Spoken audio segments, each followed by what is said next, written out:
ආයිබෝක් අදත් ඔයගොල්ලෝ සාදරයෙන් පිළිගන්නවා මගේ channel එකට. මම අදත් මම රෙසිපි එකක් අරන් ආවා. මේකත් අමුතු විවිධාකාර රෙසිපි එකක්. ඉතින් මම දෙවර්ගයක් මේකේ හදනවා. ඒකෙදි මම හදන්නේ මේක පෝක් කරි එකක්. කොහොමද අපි හදාගන්නේ කියලා මෙලකට සහ ඒක සමගම පොල් රොටි. ඉතින් මේක ටිකක් ජනප්‍රියයි අද සමාජයේ. ඉතින් ඒක නිසා මම අද ඔයගොල්ලන්ට කියලා දෙන්නම්. ඉතින් ඒත් එක්ක මට තව දෙයක් හඳුනනවා. අපි සුපවේදී හැටියට සමහර ආහාර අපි නොකෑවත් අපි රස නොබැලුවත් නමුත් සුපේදීන් හැටියට අපි ආයතන වලට ගියන් පස්සේ අපි හැම දෙයක්ම අපිට හදන්න වෙලා තියෙනවා. එතකොට අපි ආයතන වලට ගිහලා කියන්න බෑ මම මේක කන්නේ මම මේක හදන්න බෑ කියන්න බෑ. ඉතින් අපි මම වෘත්තිමය සුපේදීක් හැටියට මම හැම දෙයක්ම හදන්න වෙලා තියෙනවා. ඉතින් ඒව හදනකොට අපිට ඒක රසට හදන්නත් ඕනේ. මොකද ඒක කන අය ප්‍රියමනාපව කන්න ඕනේ. ඒක නිසා මම අද ඔයගලන්ට ඒක මම රසට හදන විදිය මේ පෝක් කරි එකක් මම කියලා දෙන්නම්. ඒ සමගම පොල් රොටිකුත් හදලා තියෙනවා. දැන් බලමු මේකට අවශ්‍ය මොනවද තමයි. තුමස් තියෙනවා කිලෝ එකක් පොඩියට කපාගෙන. ඊළඟට මෙතන අපිට අවශ්‍ය රාමු ද්‍රව්‍ය තමයි කුරුදු පොතු තියෙනවා. එන්සල් තියෙනවා. එන්සල් මතකද තලා ගන්න. කරාබ්නටි තියෙනවා. කරපිංච තියෙනවා. සියඹල තියෙනවා. සියඹල මේ හයියයි ටිකක් මේක අපි මේ කරි කර දැම්මන් පස්සේ මේක බුරුල් වෙලා යාවි. ඊළඟට රම්පේ තියෙනවා. අවමිරිස් තියෙනවා. සුදු ලුණු තියෙනවා. ලුණු තියෙනවා ඊළඟට ඉඟුරු තියෙනවා මේ තලාගත්ත ඉඟුරු සල්පයක් තියෙනවා ඊළඟට අපිට අවශ්‍ය වෙනවා කහ කුඩු ටිකක් මිරිස් කුඩු ටිකක් අමු පහේ හැම එකටම අවශ්‍ය වෙන ලුණු ඊළඟට තියෙන මෙතන මේ රෝස්ටඩ් ඒ කියන්නේ අපි බැදපු තුන පහ මේකෙන් තමයි අපි පොඩි රසයක් දෙනවා පාටක් ඒ කොම ගේන්නේ මේක පාවිච්චි කරනවා ඊළඟට මම හෙව්වා මට ටිකක් අමාරු නෝ හොයාගන්න ගස් ලැබු අමු ගස් ලැබු මම එක පොඩ්ඩක් පාට වෙන්න වගේ ඇවිල්ලා තියෙන්නේ. නමුත් මම මේක පාවිච්චි කරනවා මේ ඌරු මස් එකට ඒ මස් බුරුල් වෙන්න දාන්න තමයි මම මේක පාවිච්චි කරන්නේ. ඉතින් අපි නම් බලමු කොහොමද අපි මේක හදාගන්නේ කියලා. අපි මුලින්ම හට්ටිය රත් කරගෙන අපි මේ වගේ තෙල් ටිකක් එකතු කරගමු අඩියට. ඊළඟට අපිට මේ අවශ්‍ය කරන ටික අපි එකින්කට අපි මේක එකතු කරමු. අපි ඉස්සෙල් ලුණු ටික දානවා.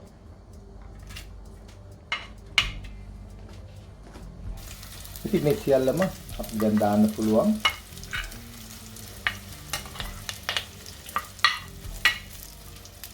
මේක මේ තෙලයට දාලා හොඳට මේ ටෙම්පරාරි වෙන දෙන්න.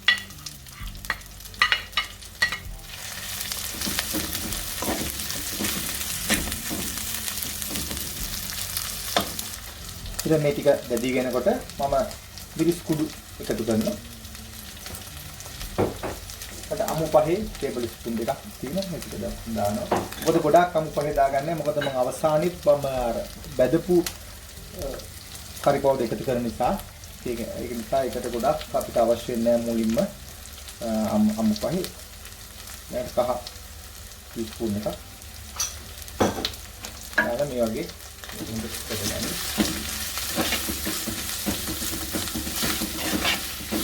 මම මේ දැන් මම මෙතනදි සියඹල ටික එකතු කරනවා.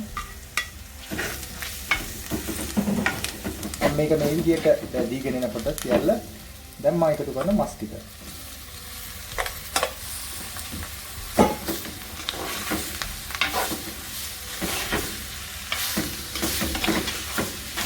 ඊට මේ වගේ හොඳට කවලම් කරලා මම ලුණු ටීස්පූන් දෙකක් විතර දැනට මම එකතු කරනවා. අපි පස්සේ දැම්බුනම් පස්සේ බලා ගන්න පුළුවන් තවත් අවශ්‍ය නම් මේ ලුණු පොඩි වැඩි කරගන්න එපා. මේක හොඳට මේ වගේ සීල් වෙලා මේක බැදෙන්න පොඩ්ඩක් මේක හොඳට කවලම් කරගන්න තුන පහක් එක්ක. ඊළඟට මම මේකට බැදිගෙන නිසා දැන් මම වතුර පොඩ්ඩක් මේකට එකතු කරනවා. මේක තැම්බෙන්න. ඊට පස්සේ මේක අපි පැය භාගයක් විතර මේ විදිහට වහලා තියන්න පුළුවන් තැම්බෙන එක. නමුත් අපි කළු පහේ ටික අපි පසුව එකතු කරගන්නවා මේක තරමින් තියෙනවා. ඒක වැඩි ගොඩාක් තදින් ගින්දර දාන්න එපා. සාමාන්‍යයෙන් මධ්‍යස්ථ විදියට ගින්දර දාගන්න. දාලා මේක හොඳට තැම්බෙන්න. ඊළඟට මම මේක මේ මූඩියෙන් වහන්න කලින් මම මෙතන මේ එකතු කරන ගස් ලබු ටික ඒකත් මේ විදියටම තැම්බෙන්න ආරින්න. අපි මස් එක මේ තැම්බෙනකත් දැන් අපි හදාගමු පොල් රොටිය. ඉතින් පොල් රොටියට අපිට අවශ්‍ය වෙනවා පාන් පිටි ග්‍රෑම් 500ක්. ඊළඟට මට පොල් අවශ්‍ය වෙනවා. මම පොලුත් මේ විදිහට එකතු කරනවා. ඊළඟට හීනෙට කපාගත්ත කරපිංච ඔන්දිස්. ඊළඟට ලුණු හීනෙට කපාගෙන පොඩියටම කපා ගන්න. ඊට පස්සේ මේ විදිහට අපි කවලම් කරගන්න. ලුණු ටීස්පූන් 2ක්. ඊට පස්සේ මේක හොඳට කවලම් කරලා මේ හරි ලේසි ඉතින් ඔයගොල්ලෝ දන්නවා රොටිය මේ විදිහට කවලම් කරලා ඊට පස්සේ අපි වතුර සල්පක් එකතු කරගමු. ඔය රස්නේ වතුර පාවිච්චි කරන්න පුළුවන් යාන්තම් රස්නෙට නැත්නම් සාමාන්‍ය රස්නේ තියෙන ඕ සීතල වතුර ටිකක් පාවිච්චි කරන්න පුළුවන්. මේ දොඩ කවලම් කරගෙන ඊට පස්සේ මේ වගේ ලෑල්ලක් උඩින් තියලා මේක මේ විදිහට ෆෝල්ඩ් කරගන්න. මේ විදිහට මේක මේ ආකාරයෙන් ෆෝල්ඩ් කරගන්න.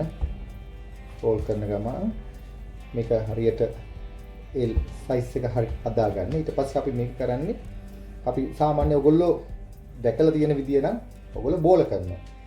නමුත් මේ මහා පරිමාණ කරද්දී අපි මේක බෝල කරන්නේ නැහැ. මේක තමයි ලේසි ක්‍රමයක්. ඒ වලට පේන්නේ නැති මේ විදිහට රෝල් කරගත්තා. මේ විදිහට මේ රෝල් කරලා දැන් ඔයගොල්ලෝ පේන්නේ නැති. හරි පැහැදිලි ලේසි. දැන් අපි මේක කපමු. මේ විදිහට අපි කපා ගන්න.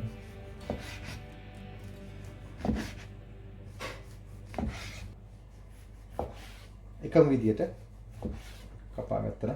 හරි. ඉතින් මේ වගේ අරගෙන මේක මේ විදිහට තමන්ට ඕන ගන්න තුනී කරගන්න පුළුවන්. හරි ලේසි. ඊට පස්සේ මේක තමන්ට ඕන ගන්න තුනී කරගමු. තුනී කරගෙන කියන්නේ මේ විදිහට අවශ්‍ය විදිහට පුළුවන් විදිහට තුනී කරගන්න පුළුවන්. ඇලෙනවා නම් ඔයගලන්ට පිටි පොඩ්ඩක් ළඟින් තියාගෙන ගන්න පුළුවන්. ඉතින් ඔයගලන්ට පේන්නේ නැති මේ ලේසියෙන් මේ විදිහට තුනී කරගත්තා. ඔයගලන්ට ඕන කටර එකක් තියලා කපා ගන්න පුළුවන්. ඉතින් මේක හරි නැචරල්. ඔයගලන්ට ඕන විදිහට ඔයගලන්ට පහසු විදිහට කරන්න පුළුවන්. මේක තව ලේසි ක්‍රමයක්. අපිට මේ විදිහට රොටිය දෙපැත්තට දා හොඳට හදාගන්න. මේම හදාගෙන ඊට පස්සේ දැන් මේක කුක් කරලා තියෙන්නේ.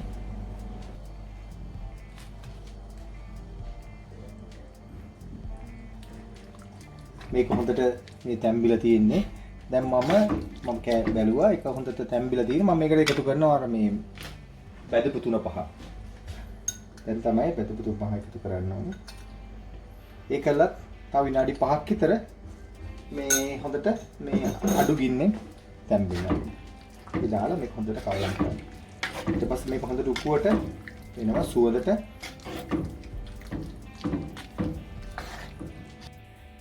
ඔයගොල්ලෝ පේන්නේ නැති මේ මම හදාගත්ත පෝක් කරි හොඳට තෙල් පෑදිලා හොඳට තියෙනවා. අපි දැන් මේක ප්ලේට් එකට දාගමු. ඔන්න ඔයගොල්ලෝ පේන්නේ නැති මේක මම ලස්සනට ඩිෂ් එකකට දාලා මේ පිළිගන්නලා තියෙනවා මේ පෝක් කරි එක. ඒ සමගම තියෙනවා පොල් රොටිත්. ඉතින් මේක කවුරුත් ආස කරන එකක්. ඉතින් ඔන්න ඔයගොල්ලෝ වෙනින් මම කෙනෙකුට ආරාධනා කරා ලංකාවේ නම් ආපු කෙනෙකුට එයාට කිව්වා මම මේ අද මම හද පූර්මසුයි පොල් රොටි කොහොමද රස කියලා බලලා ඔයගොල්ලන්ට කියන්නේ කියලා. ඉතින් ඒක නිසා මම ආරාධනා කරා. ඔව් මේ මම අද උයපු එක කාලා රස කියාවි මොන කොහොමද රස කියලා. ඉතින් මම උට ආරාධනා කරනවා මේ දෙක කාලා අපි බලන් ඉන්න ප්‍රේක්ෂකයින්ට මේකේ රස කියන්න කියලා. thank you ආවට.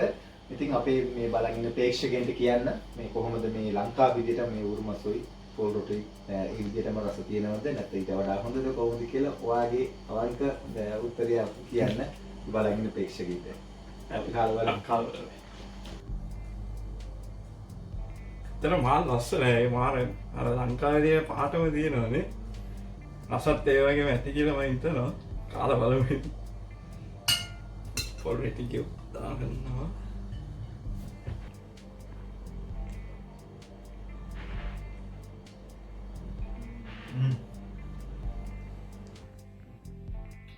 ඇත්තටම රසයි මාර කියන්නේ ලංකාවේ තියෙන විදිහටම තියෙනවා. ඇත්තද?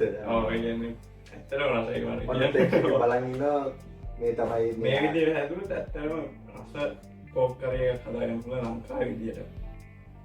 ඒ කියන්නේ දැවිල්ල එහෙම හොඳට දැවිල්ල කියන්නේ ගාන හැමදේම ගාන්න තියෙනවා. හරි. ඔන්න එහෙනම් ඔයගොල්ලෝ බලාගන්න ඇති කොහොමද මෙයාගේ රිව්යු එක කොහොමද එයාගේ රස. ඇත්තටම මෙයා හරිලා මේ පෝක් කන්න හරි ආසයි. ඒ වගේ තමයි පොකරට. ඉතින් අනිත් thank you අදාවට. Thank you very much. කතා කරන්න. හරි thank you. ඉතින් ඔන්න ඔයගොල්ලෝ අද බලාගත්තා අතුම් මේක රස බලලා ඔයගොල්ලන්ට කිව්වා කොහොමද ඒක රස කියලා. ඉතින් ඔයගොල්ලොත් මේ වගේ බලන්න බලලා මොන හරි දෙයක් කරනවා මට කමෙන්ට් එකක් දාන්න. ඉතින් නැවතත් මේ වගේම ලස්සන වීඩියෝ එකක් හම්බ වෙනතුරු ඔබට සුබ දවසක්. ආයුබෝවන්.